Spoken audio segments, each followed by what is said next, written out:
రేమా కుటుంబ సభ్యులందరికీ యేసుక్రీస్తు ఘనమైన శాశ్వతమైన నామంలో మీకు శుభములు తెలియజేస్తున్నాను. ఈరోజు 3వ భాగంలో ఆత్మీయ అలంకరణ కొరకు దేవుడు మనతో ఏం మాట్లాడుతున్నాడో చూద్దాం. ఆత్మీయ అలంకరణ పూర్తిగా మన ఆత్మీయతను సూచించాలని, దానికోసమే దేవుడు మనకు వాక్యం ద్వారా బోధిస్తున్నాడని తెలుసుకుందాం. ముందు 2 భాగాల్లో చెప్పినట్లుగానే మన అలంకరణ శారీరకంగా ఉండకుండా మన ఆత్మను దేవుని రాకడ కొరకు సిద్ధపరచుకునే విధంగా ఉండాలని దేవుడు ఆశపడుతున్నాడు. ఇది ప్రతి ఒక్క క్రైస్తవ సహోదరులలో ఉండవలసిన అలంకరణ. ముఖ్యంగా సత్క్రియల యందు ఆసక్తి కలిగి మనము జీవించాలి. ఎందుకు అంటే సత్క్రియలు మనము కలిగి ఉండడం వలన మన ఆత్మ అలంకరించబడుతుంది. ఈ సత్క్రియలు ఏంటి అంటే వినయము, ప్రేమ, సహనం, క్షమ, పవిత్రత. ఈ 5 సద్గుణాలను మనము కలిగి ఉన్నట్లయితే మన ఆత్మను దేవుని కొరకు మనము ఖచ్చితంగా సిద్ధపరచుకున్నట్టే. లోకం కొరకు జీవిస్తున్నావా? లోకాన్ని లక్ష్య పెడుతున్నావా? ఇర్మియా గ్రంథము 29వ అధ్యాయంలో చెప్పినట్లుగా దేవుడు మన కొరకు ప్రత్యేకమైన ప్రణాళికను కలిగి ఉన్నాడు. మనము ఎప్పుడూ కూడా మనుషులు ఏదైతే లక్ష్య పెడతారో వాటి యందు మన లక్ష్యం ఉంచకుండా దేవుడు లక్ష్య పెట్టి వాటిని మనము కలిగి ఉండాలని ఆశపడుతున్నాను. ఎందుకంటే మొదటి సమయాల గ్రంథంలో దేవుడు చెప్తాడు 16వ అధ్యాయము 7వ వచనంలో, మనుషులు లక్ష్య పెట్టి వాటిని దేవుడు లక్ష్య పెట్టడు. దేవుడు చూసే విధానం వేరు. దేవుడు మనల్ని సృష్టించుకున్నాడు. ఆయన మనల్ని ఏ విధంగా అయితే సృష్టించాడో అదే జీవితాన్ని మనం కొనసాగించాలని, ఆయనతో మనం ఎల్లప్పుడూ ఉండాలని దేవుడు ఆశపడుతున్నాడు. ఈ విధంగా మనము ఆయనతో ఉండాలి అంటే ఖచ్చితంగా మనము సత్క్రియల ద్వారా మనల్ని మనము అలంకరించుకోవాలి. శరీరం అందంగా ఉంటే శరీర కార్యాలు కలిగి ఉన్నట్లే. ఎందుకు అంటే అందము మోసకరము, సౌందర్యము వ్యర్థము అని సొలొమోను చెప్పాడు కదా. యెహోవా యందు భయభక్తులు గల స్త్రీ కొనియాడబడును. అవును, మనము ఎప్పుడైతే దేవుని యందు భయభక్తులు కలిగి జీవిస్తామో అప్పుడు ఖచ్చితంగా కూడా మనము కొనియాడబడుతూ ఉంటాము. నీ యవనమును బట్టి నువ్వు తృణీకరింపకము అని కూడా వాక్యం సెలవిస్తుంది కదా. మనం ఈ యవనజుల ద్వారా, ఈ అలంకరణ ద్వారా, అందము అనే మోసకరమైన వాటి ద్వారా మన జీవితాన్ని మనము పాపమయం చేసుకుంటున్నామేమో, పాపంలో జీవిస్తున్నామేమో. అంటే దీని అర్థం అసలు తయారవద్దని కానీ, లేదా అలంకరించుకోవద్దని కాదు. కానీ శారీరక అలంకరణకు మించిన ఆత్మీయ అలంకరణ అయిన ఈ వినయము, ప్రేమ, సహనము, క్షమ, పవిత్రత మనం కలిగి ఉండాలని దేవుడు ఆశపడుతున్నాడు. మనము సంఘంలో కానీ చూసినట్లయితే చాలామంది వారు వస్తువులు వేసుకోకుండా తెల్ల చీర కట్టుకొని వారు తమ హృదయంలో దేవుడు అప్పగించాడని వారు అనుకుంటున్నారు. కానీ దేవుడు ఈ అలంకరణ విషయంలో ఆ విధంగా చూడడు. నువ్వు ఏ బట్టలు కట్టుకుంటున్నావు, ఎలాంటి నగలు పెట్టుకుంటున్నావు అనేది ఆయన దృష్టించడు.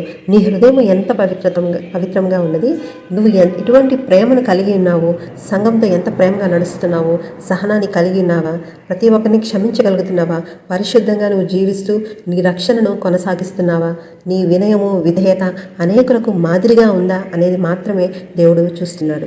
దేవుని ప్రాముఖ్యమైన ఆజ్ఞ అదే కదా, నిన్ను వలె నీ పొరుగు వారిని ప్రేమించు. దేవుని నుంచి మనం ప్రేమిస్తున్నాము, కానీ దేవుని ఆజ్ఞను పాటించడమే దేవుని ప్రేమించడం అని మీకు తెలుసా?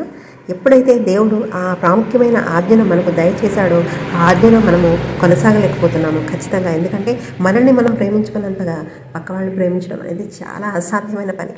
కానీ నిజంగా నీవు దేవుని యందు భయభక్తులు కలిగి ఉంటే జీవించడం అది పెద్ద కష్టమేమీ కాదు. ఎందుకంటే దాని కొరకు దేవుడు మనకు సహాయం చేస్తాడు. మన బలహీనతలను కూడా బలపరిచే దేవుడు, మన బలహీనతలను తీసివేసే దేవుడు. రూతు చూడండి, మోయాబు స్త్రీ అయినప్పటికీ కూడా యేసుక్రీస్తు వంశావళిలో చేర్చబడింది. ఎందుకంటే ఆమె ఆత్మీయ అలంకరణ వినయంను కలిగి ఉన్నది. తన అత్త అయిన నయోమి పట్ల ప్రేమను కలిగి ఉన్నది. తన పవిత్రమైన జీవితాన్ని జీవించింది. తను ఏనాడు కూడా తప్పు చేయలేదు.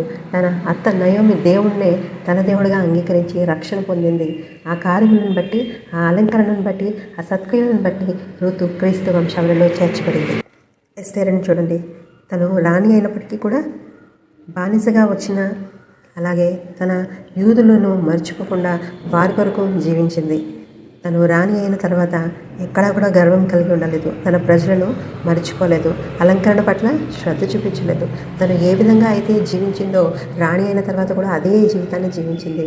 తన దేవుణ్ణి మర్చిపోలేదు. దేవుని యందు భయభక్తులను విడిచిపెట్టలేదు. ఏమాత్రము గర్వంను కలిగి ఉండలేదు. తన ప్రజల పట్ల ప్రేమను కలిగి ఉంది, వినయంను కలిగి ఉన్నది, పవిత్రమైన జీవితాన్ని జీవించింది. అందుకే ఎస్తేరు బానిసగా వెళ్ళి రాణిగా మారింది. మగ్దలేని మరియను చూడండి, తను వినయము, విధేయతకు మారుపేరుగా నిలిచింది.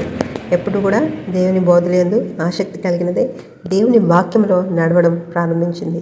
అందుకే దేవుడు ఆమెను ప్రత్యేకముగా ఆశీర్వదించాడు. అలాగే రాహాబు కూడా తను ఒక వేశ్య అయినప్పటికీ కూడా దేవుని గొప్పతనాన్ని ఎరిగి దేవుని రక్షణను పొందుకొని ఆమె కూడా వంశావళిలో చేర్చబడింది. దేవుడు మనతో మాట్లాడుతున్నాడు. మన అలంకరణ శారీరకంగా మాత్రమే ఉండకుండా మన ఆత్మను మనము అలంకరించుకోవాలని దేవుడు ఆశపడుతున్నాడు. మనము ఎప్పుడైతే మంచి పనులు చేస్తామో అదే ఉత్తమమైన అలంకరణ కింద దేవుడు చూస్తాడు. మన హృదయాలను మనము ఒకసారి పరిశీలించుకుందాము.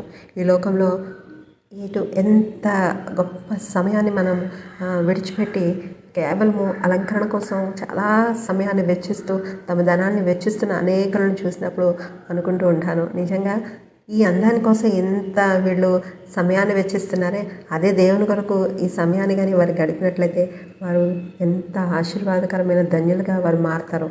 నిజమే, ఈ లోకంలో చాలా ఆకర్షణీయమైనవి ఉన్నాయి. అయినప్పటికీ కూడా దేవుడు మనలను ప్రత్యేకపరిచి మన కొరకు ఈ వాక్యమును అందించి ఏ విధంగా జీవించాలో, ఏ విధంగా అందరికీ మాదిరిగా మనం ఉండాలో తెలియజేశాడు.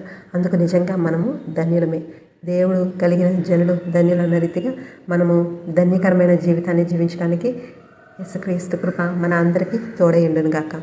ఆమేన్.